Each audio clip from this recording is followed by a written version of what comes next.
Borna Barišić, kapetan našeg osječkog nogometnog prvoligaša koji bilježi uspjehe u borbi za prvenstvene bodove i naravno Osijek je i dalje treći na tablici, ima 3 boda prednosti u odnosu na Hajduk. Borna, bilo bi lijepo tu prednost barem zadržati, a po mogućnosti i povećati već u sljedećem prvenstvenom kolu.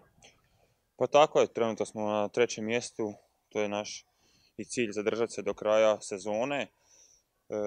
Imali smo imamo još jednu domaću utakmicu, ciklusa 3 domaće utakmice, 2 smo dobili, plan nam je dobiti i 3.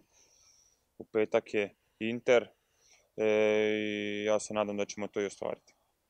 Inter je momčad koja zna biti neugodna, u ostalom 3 utakmice ste međusobno odigrali ove sezone, Osijek ima 1 pobjedu i 2 remija.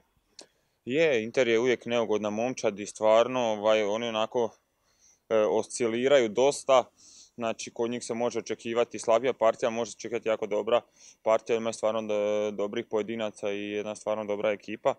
Tako da, sigurno bez angažmana od 100% da nećemo dobiti utakmicu, svjesni smo toga kao i 2 prethodne.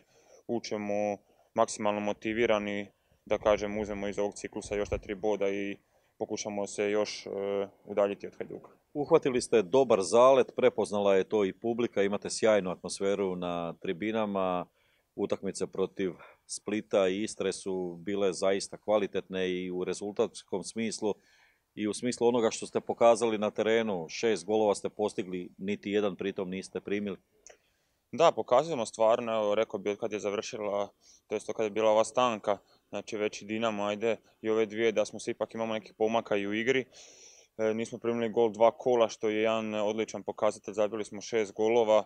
A što se tiče navijača, mislim da to više ne treba ni ponavljati, da svi vide cijela Hrvatska kakva kod nas atmosfera, da je to nešto stvarno nevjerovatno, spona između nas i tribina je na najviše mogućoj razini.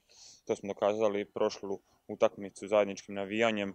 Ne znam je li to ima nigdje u Hrvatskoj i šire. Zaista je jedna predivna slika HNL-a. Još nešto moram istaknuti, a tiče se tvoga učinka. Malo koji igrač na bočnim pozicijama ima po 20-ak ubačaja s krilne pozicije, s boka, u kazneni prostor. Uglavnom su to prigode, ne uvijek 100%, ali redovito mogućnosti i situacije za gol. Prema tomu, tvoj je doprinos ovim rezultatima itekako bitan. Pa je, dobro, to je bila utakmica sa Splitom, oni su doduše dobili kasnije i crveni karton, pa bilo je lakše, ali sigurno da moja igra prema naprijed puno donosi i nama, ali ja uvijek napominjem, bekovima jako teško otići naprijed, a ukoliko momčad ne igra.